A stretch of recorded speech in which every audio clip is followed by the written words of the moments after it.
Bienvenue dans le royaume intérieur. Je suis je. Ouh, enfin, j'espère que cette fois-ci, ça va marcher parce que j'ai dû essayer au moins depuis 1 heure, j'essaye. Bon, puisque ça n'a pas été publié, en fait, j'ai initialisé l'appareil. J'ai mis à l'état de l'usine. Donc, toutes les applications sont parties. Ce qui fait que j'ai installé de nouvelles caméras, l'application pour filmer. Mais jusqu'à présent, je n'avais plus retrouvé parce que j'avais omis de sauvegarder l'ancien. Donc, mais j'espère que cette fois-ci, c'est le nouveau programme. Alors, bienvenue dans le royaume intérieur. Comme je dis, je suis je. Vous m'avez beaucoup manqué et comme je vous l'avais annoncé déjà, j'étais en train de faire les cours intensifs du luxembourgeois et toute la semaine dernière, j'avais les examens, donc je devais les préparer. Mais ça s'est très bien passé. Donc actuellement, j'ai le niveau B1 en luxembourgeois. Et en même temps, je parle déjà moyenne, donc ça veut dire bonjour. Bon, en fait, bonjour, c'est un mot standard, quoi, donc... c'est pas comme si c'est le soir à midi, on peut dire à tout moment moyenne. Donc, voilà. Donc, un peu pour vous mettre dans le bain. Alors, donc, voilà, je fais le gros cœur. Je vous aime très fort. Nous sommes dans le royaume de l'amour l'amour inconditionnel. Alors, donc, toi qui me regardes pour la première fois, je vais juste te dire, sache que je t'aime très fort. Et comme je viens de le dire, c'est le royaume de l'amour inconditionnel. Et ici, en fait, nous parlons spiritualité, mysticisme, développement de la conscience, guérison spirituelle. Et ici, nous parlons du changement de la conscience, car le vrai changement passe par le changement de la conscience. Et même la manifestation, tu ne peux pas manifester ce dont tu n'es pas conscient. Donc, ici, nous apprenons vraiment à nous transformer du point A au point B. Et je dois rappeler que je suis coach business coach, executive coach, et en même temps coach de la conscience. C'est ce que nous faisons, la guérison spirituelle. Voilà, donc ça c'est depuis un bon bout de temps et certifié, bien sûr, coach certifié. En même temps, et non seulement ça, je fais aussi le coaching de la famille. Donc coaching de la famille, pleine conscience, l'enfant intérieur. Donc, c'est des petites formations supplémentaires. Et c'est pour ça que parfois, je vous dis que la semaine, en week-end, je n'étais pas là parce que j'étais en formation. C'est juste des formations continues. Mais en fait, la grande formation, c'est coach professionnel. En français, en anglais, c'est executive coach. Qui est en même temps coach de vie et coach professionnel. Donc, et entre-temps, je fais des formations continues. Donc, j'ai fait des formations pour coacher les couples, l'enfant intérieur, oui, en même temps, oui, pleine conscience.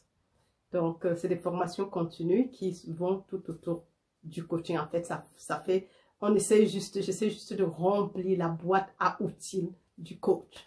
Voilà. Et je crois que le meilleur ici, c'est pas être executive coach, c'est juste peut-être une certification, mais c'est d'être coach de la conscience, c'est le plus beau. Parce que c'est ça qui nous va nous aider plus tard. Bon, en même temps, ça fait juste partie de l'arsenal qui me permettrait de mieux assister la personne ou l'entreprise qui viendrait vers moi. Alors, donc, si tu es dans le besoin, n'oublie pas de me contacter.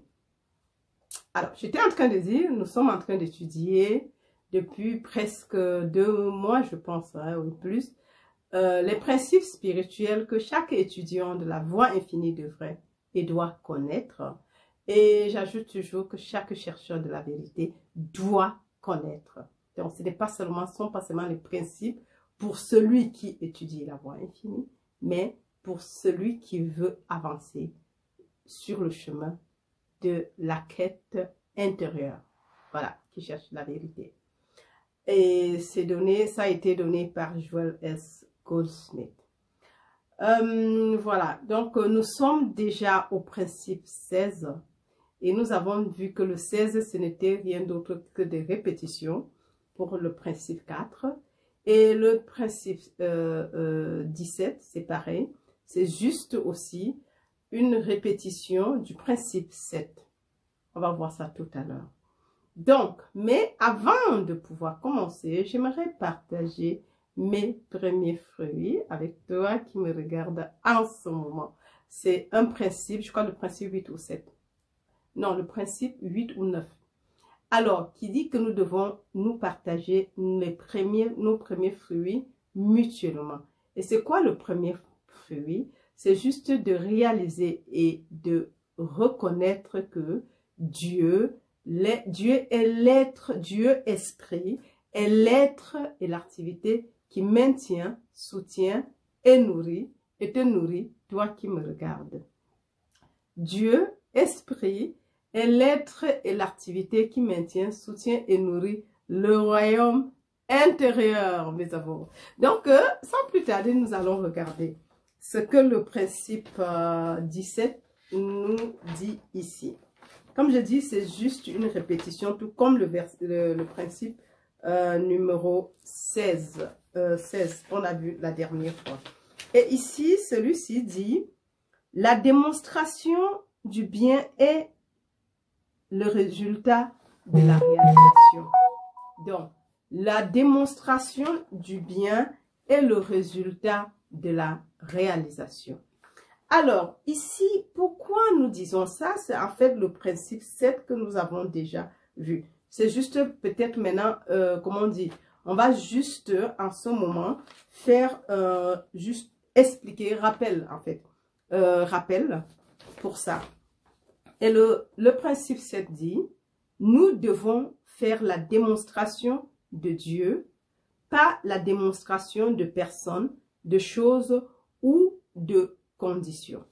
Le principe 16 qu'on a vu la dernière fois, qui était le principe 4, le principe numéro 4, oui, qui stipulait que nous, en fait, de comprendre que la nature de Dieu est accomplissement, en fait. Donc, en fait, parce que le 16 disait que nous n'avons pas besoin de prier Dieu pour quoi que ce soit. Avec nos prières, nous ne pouvons pas influencer Dieu. Et ça, je crois que jusqu'à ce niveau, chacun est d'accord. Dieu est comme le soleil qui brille toujours.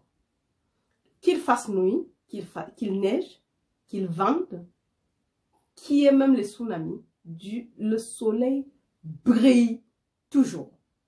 Donc, et Dieu, s'il est comme ce soleil, ça veut dire qu'il n'a pas besoin que tu fasses des supplications avant qu'il te donne quoi que ce soit. Puisque là, dans Matthieu, je sais c'est quoi, c'est dans Matthieu, où Jésus dit, mais si vous, méchants comme vous êtes, vous savez donner de bonnes choses à vos enfants. L'enfant ne peut pas souhaiter le pain et vous lui donnez du serpent. Pourquoi vous pensez que Dieu ne peut pas répondre et vous nourrir? Homme de peu de foi. Alors, ici, nous devons donc comprendre que Dieu, en tant que soleil, réchauffe, et le soleil chauffe et illumine, éclaire. Donc, tu ne peux pas prier Dieu de te donner à manger. C'est comme si tu pries, demande au soleil de te donner plus de chaleur ou bien de donner plus de lumière. Dieu, il n'y a pas une chaleur que le soleil retienne et il n'y a pas une lumière que le soleil retienne. Non, il éclaire toujours constamment, mais seulement nous pouvons le percevoir selon les intempéries, plus ou moins, oui, et selon où nous nous trouvons, la position par rapport au soleil. Donc, on peut avoir, si c'est dans l'ombre, en fait, l'intensité de la lumière ou de la chaleur varie en fonction de la position de la Terre vis-à-vis du soleil. Mais ça ne veut pas dire que le soleil ne éclaire moins. Donc, et Dieu est pareil, Dieu est accomplissement et il s'accomplit toujours en tant que lui-même. Donc, maintenant, nous voyons que le deuxième maintenant, le 16, c'est que la manifestation du bien est fonction de la réalisation.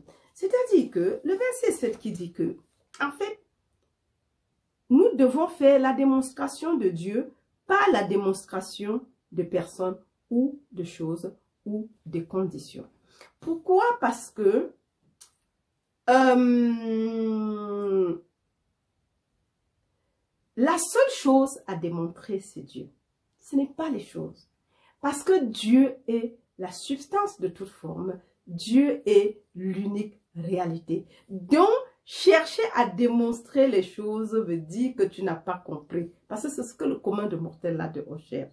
En sachant que Dieu, ta relation avec Dieu, c'est comme il dit, je suis le sceptre et vous êtes les sarments. Déjà, c'est rien que le jeu. Il n'y a que le jeu. Le je suis. C'est le nom de Dieu pour toute l'éternité. Donc, en fait, au moment où tu dis je suis, tu es en train de fait appel à Dieu.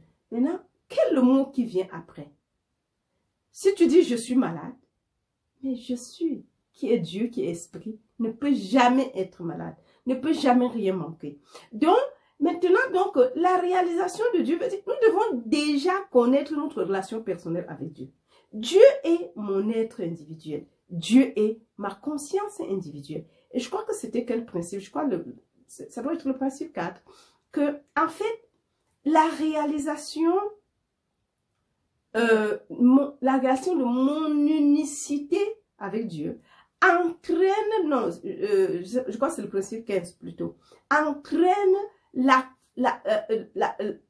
me permet de comprendre que la plénitude de la divinité demeure en moi corporellement. Ce qui fait de moi et de toi et de nous, en fait, héritier de Dieu et co-héritier avec le Christ. Ça, c'est important de le savoir parce que ça, c'est déjà bien. Alors, et de cette réalisation en découle tout autre bien. Donc, nous voyons que, parce que ça se suit, hein, en fait, les trois principes se suivent. Donc, maintenant, aujourd'hui, on revient que, en fait, nous devons comprendre que la réalisation, la manifestation de bien précède, ou bien suit, pardon, précède la réalisation, le 17 dit, la démonstration du bien est le résultat, est le résultat de la réalisation. Mais la réalisation de quoi? De Dieu en tant que substance de toute forme, de la réalisation que mon Père et moi, nous sommes un. Ça veut dire que tout ce que le Père est, je le suis, et tout ce que le Père a est à moi ou maintenant. Or, si Dieu, tout ce que Dieu est, je le suis, et tout ce que Dieu a est à moi, il n'y a pas de manque parce que la réalisation, la déclaration du manque entraîne le manque parce que tu n'as que ce dont tu es conscient d'être. C'est pour ça que je dis que ça ne doit pas être une grande vidéo. Donc, c'est juste pour expliquer et que tu comprennes que, en fait, nous devons faire la bonne réalisation et la réalisation, c'est la réalisation de Dieu en tant que substance de toute forme, en tant que l'unique réalité, en tant que mon être individuel, en tant que ton être individuel, en tant que Dieu, en tant que ma conscience individualisée, Dieu en tant que ta conscience individuelle et Dieu en tant que conscience et être individualisé. Nous sommes des individualisations de Dieu, pas la personnification, parce que au moment où tu prends ça comme personnel, bien sûr que tu es limité, parce que c'est pas personnel.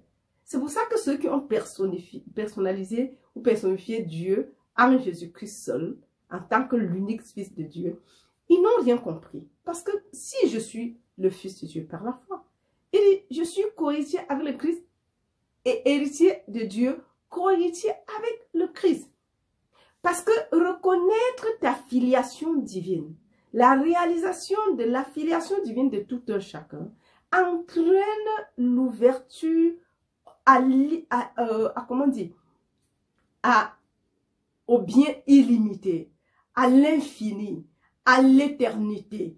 En fait, c'est ça. Parce que tant qu'on n'a pas compris ça, c'est ça en fait le véritable problème pour et les humains en fait, parce que à ce niveau, nous sommes des enfants de Dieu, nous sommes fils de Dieu. Le fils veut dire sorti de. Donc, en tant que femme, je suis toujours fils de, c'est pas fille, parce que ça veut dire, non, je suis fils, fils veut dire homme et fils, et l'autre est fille. Non, c'est fils de Dieu qui n'a rien à voir avec le sexe, masculin ou féminin, le genre. C'est plutôt attrait à sortir de. C'est ça. Donc, et nous devons reconnaître cela parce qu'en fait, la réalisation de Dieu en tant que tout, et toi, lui, c'est et toi, sarment collé, et que lui, son but, c'est de te nourrir, de te soigner. En fait, la vie divine coule. Est-ce que cette vie divine ne peut pas être malade? La vie divine ne peut pas être interrompue. Malgré l'âge, parce que tu as fait 120 ans ne veut pas dire qu'il y a moins de vie divine avec toi que lorsque tu avais 10 ans, ou 2 ans, ou 3 ans. C'est ce que les gens parfois pensent, que c'est pour ça qu'il y a la vie, c'est parce que nous, on a accepté le mensonge. Oui, nous sommes esprits, tu ne peux pas être maintenant, penser que tu es chair, limité.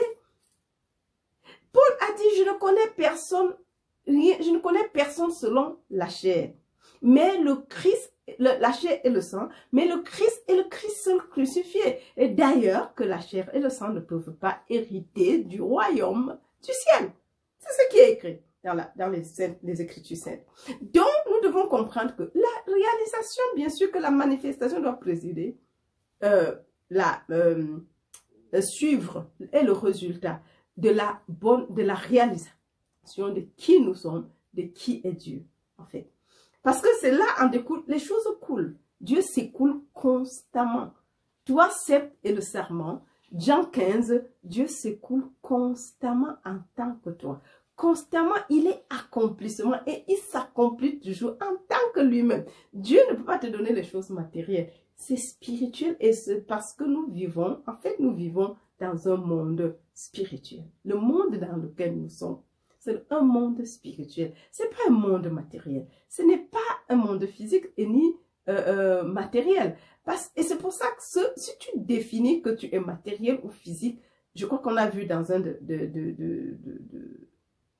des principes, parce que en fait, tu te limites. Parce que si tu es physique, tu dois répondre et dépendre, te soumettre aux lois physiques. Si tu es matière, bien sûr que tu dois répondre et dépendre des lois matérielles.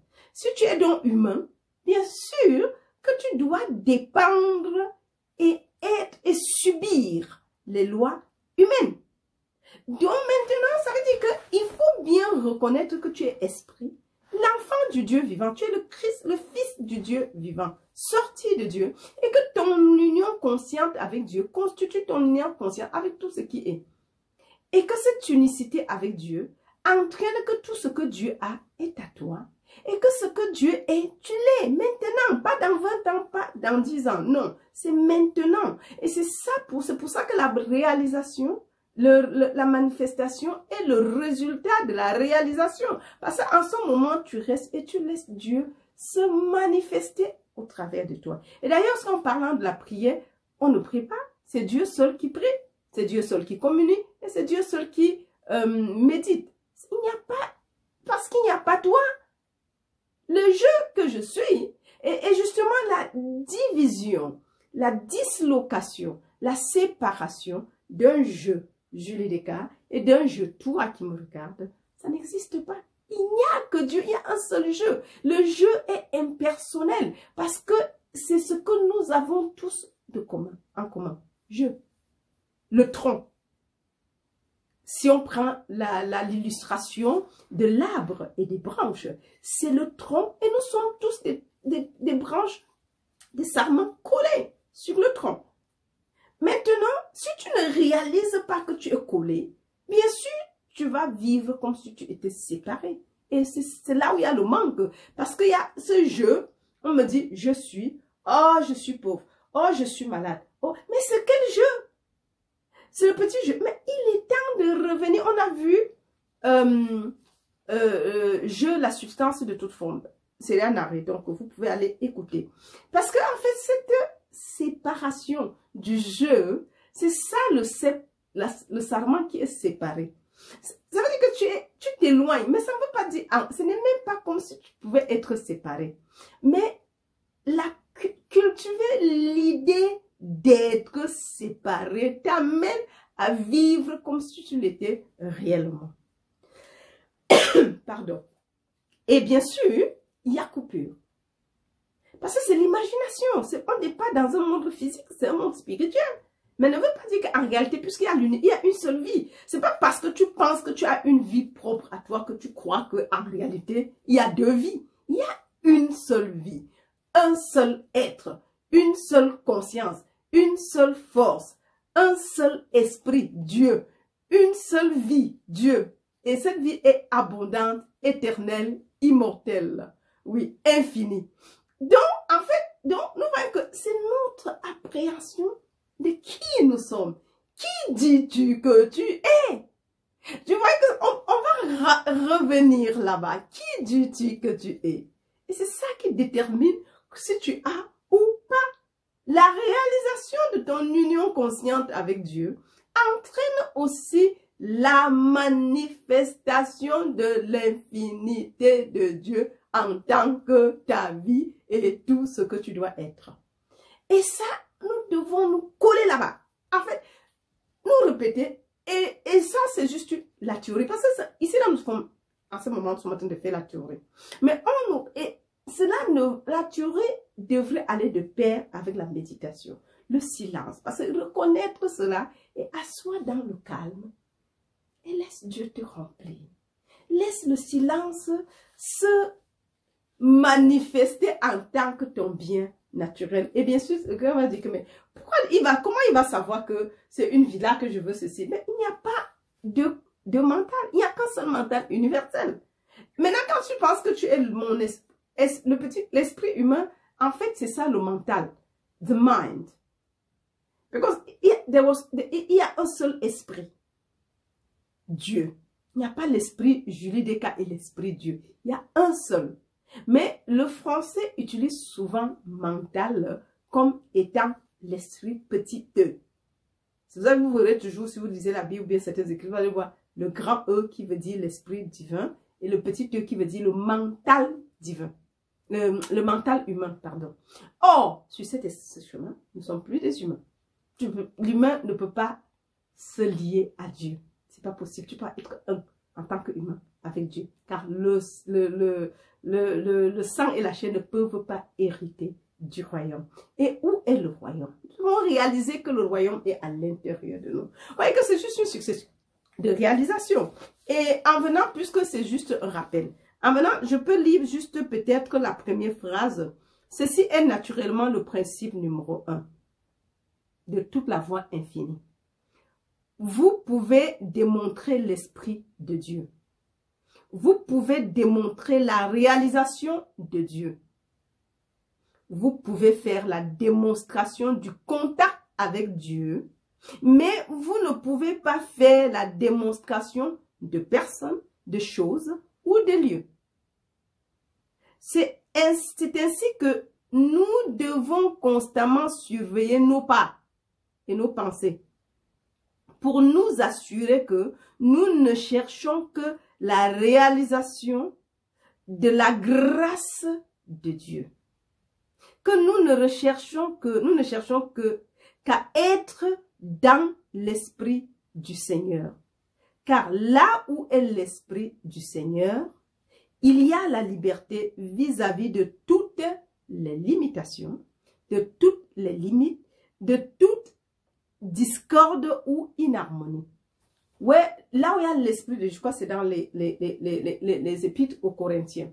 Là où il y a l'esprit de Dieu, il y a la liberté. On dit libération de toutes les limitations, la libération, la liberté de toute limite et de toute discorde ou de toute inharmonie. Tu es libéré de toutes les inharmonies. Et c'est pour ça qu'on dit que la manifestation est le résultat de la réalisation. Il n'y a que Dieu.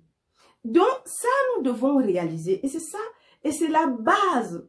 Car Dieu est accomplissement et il s'accomplit en tant que lui-même. Donc, il y a des choses qui sont déjà là. Mais si tu commences à chercher les effets, parce que, mais, Dieu est l'unique cause. Et toutes les autres choses là sont des effets.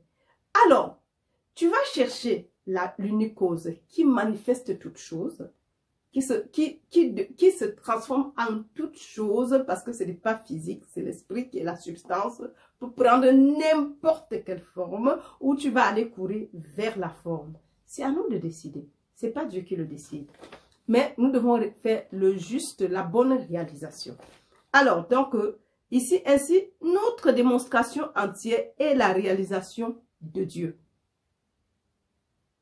Et il dit que ça devrait normalement être le principe numéro 1. Mais on ne l'a pas fait en premier parce que si on faisait, si on ne devait pas comprendre. Vous voyez que maintenant, quand on quitte de 1 jusqu'à 15 et 16, donc on peut mieux comprendre cette explication. On peut bien comprendre pourquoi on ne doit pas manifester les effets. Même quand on parle de Neville, il dit tu peux manifester ce que tu veux. Mais c'est toi qui choisis ce que tu vas manifester. Si tu vas manifester Dieu, bien sûr, c'est ce qui te sera donné. C'est pour ça qu'il a dit qu'il ne comprend pas pourquoi les gens courent derrière surtout quand il a fait la naissance d'en haut. Le Christ avait été ressuscité de lui. Et il s'est réveillé en tant que le Christ. Vous voyez qu'il ne comprend pas pourquoi. Il dit à quelqu'un un jour il dit qu'en réalité, ce n'est pas les choses que vous devez manifester. Mais si jamais ça brûle, voilà la formule. Mais ce qu'il faut réaliser, c'est la sortie de la parenthèse. La parenthèse dans l'éternité. Nous quittons quelque part pour entrer. La parenthèse est la vie humaine. Et nous devons quitter cette parenthèse vivant. Pas après la mort, tu régénères. Comment on dit? C'est la régénération. Comme disait Neville, tu es vieux, tu prends juste un corps jeune pour continuer. Malade, tu prends un corps en santé pour continuer jusqu'à ce que tu réalises ton union consciente. Et non seulement cela, tu vas plus loin et naître d'en haut. La naissance, c'est ça qui nous fait sortir de la parenthèse. Et après, tu vas parler de ton expérience et le but jusqu'à ce que tu quittes la terre, bien sûr, en déposant le manteau qu'on appelle Julie Descartes. Et tu ne reviens plus avec l'expérience humaine. Non, non, non. Tu vas à d'autres occupations. Tu ne reviens plus. Mais tu vas revenir. Parce que c'est pour ça que la manifestation, la réalisation est importante. Cette réalisation, parce que ça te permet à un moment donné de sortir de la parenthèse. La souffrance, c'est ici. S'il y a l'enfer, c'est ici. C'est pas ailleurs. C'est pas après la mort. Non, non. Après la mort, si tu n'as pas eu... tu n'es pas né d'en haut, tu renais ailleurs. Et on dit 1000 ans sont comme un jour avec Dieu. Donc ça veut dire qu'on peut être même 10 000 ans en route. Mais 10 000 ans là, c'est juste une journée. Car en Dieu, il n'y a pas le temps. Le temps n'existe pas. C'est pour ça que nous devons sortir du cercle vicieux du temps et de l'espace et temps. Nous ne devons pas dépendre de l'espace et du temps. Il n'y a pas d'espace, nous sommes des êtres illimités. L'esprit, tu dois te reconnaître en tant qu'esprit parce que tu ne peux pas être un avec Dieu et être encore humain, chair et sang. Non. Déjà croire et le reste vient, en fait. C'est pas comme si c'est en une journée. Non, non, c'est petit à petit. Tu t'ouvres avec les enseignements à la réalité de qui tu es vraiment, où Dieu est. La réalisation de qui tu es réellement. Voilà. Donc, mes amours, donc, je ne pense pas qu'il y ait vraiment beaucoup à expliquer. Ce ne serait pas long parce que je me dis, comme c'est une répétition, donc quelqu'un qui veut vraiment comprendre peut encore aller réécouter le principe 7 qui avait déjà été narré. Donc, principe 7 et je crois qu'on pourrait ici regarder Dieu...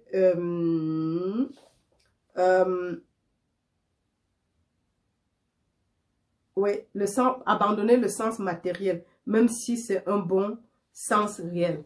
Donc, même ça là, parce que le sens matériel, nous sommes esprits. Et le but, c'est d'être cet esprit-là. Dieu est, en fait. Il est tout ce qu'on peut penser et imaginer. Quand Dieu est, Et encore un autre principe. En fait, allez juste réécouter.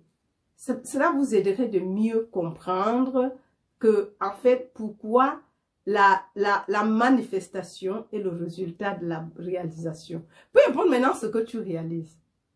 Oui, si tu réalises qu'il y a Dieu et toi, bien sûr, tu vas vivre en conséquence. La manifestation que tu auras sera fonction de ta réalisation de qui tu es réellement, qui est Dieu réellement. Est-ce qu'il y a Dieu et toi ou, comme le mot fétiche de la voix infinie, Dieu en tant que moi, manifesté. Dieu en tant que ça, manifesté. Dieu en tant que le téléphone, manifesté. Dieu en tant que. Et maintenant, Dieu est éternellement et infini. Donc, c'est ça, mes amours. Donc, moi, je me dis, c'était juste un petit rappel, mais c'est mieux pour avancer de retourner, écouter le principe 7 et 8. Oui.